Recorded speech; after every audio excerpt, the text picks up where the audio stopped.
Well, it's a lovely Monday afternoon here in Nottingham, and it's actually stopped raining for the last 3 days. People could scarcely get in or out of Nottingham yesterday.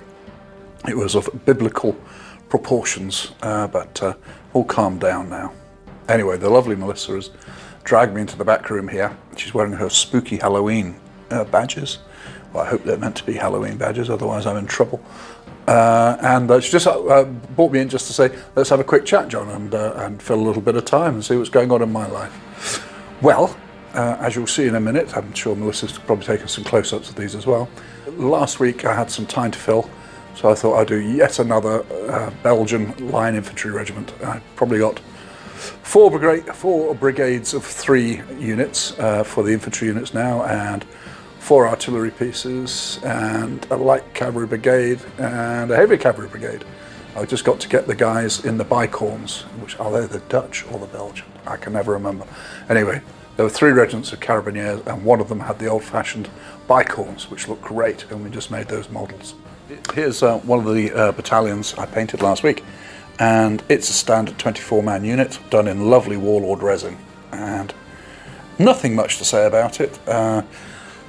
We think that the Dutch and Belgian units in the Waterloo campaign and the 100 Days campaign, we don't believe that they actually carried flags or colours. They just didn't get it together in time to get them. But wargamers being wargamers, we like to include a flag for those who, it just always looks better with a flag. So feel free not to use any standards if you're a real stickler for detail. And so we put in some conjectural flags there. So it looks rather good. 2 deep, Grenadier company on the right, you can see that with the red plumes. And if there's Grenadiers on the right wing, there's going to be light infantry on the left wing, and you see those guys in largely, it's a British uniform in cut and design, but in blue. And these guys have got the green cords of the light companies there.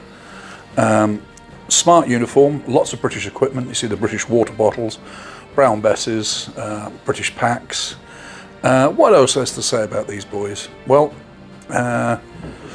always have the officer in the centre, and next to him is his faithful dog. I just had a dog, like very nice gentleman gave me one when I was at a war game show the other day. It was based on his original dog, so I thought I'll paint that up.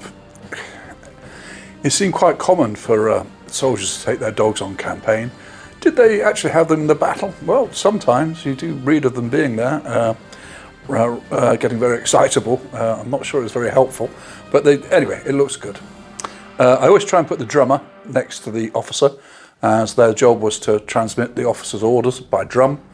Obviously, drummers would be in all the various companies down the line, but this is a representation of perhaps 700, 800 men. And the final bit there, which I think is a really nice touch, is they put a pioneer in here. Now, it's a War Games convention that a lot of the French battalions have a sapper, guy with a huge beard and a big leather apron and a bloody big axe. And I don't know why, why they're always put in, because other countries had them as well. So we've got this nice guy here wearing a bearskin and a very fancy plume to his hat there, and a big chopper should he need it. So anyway, that'll add to my brigade. You can never have too many Belgians.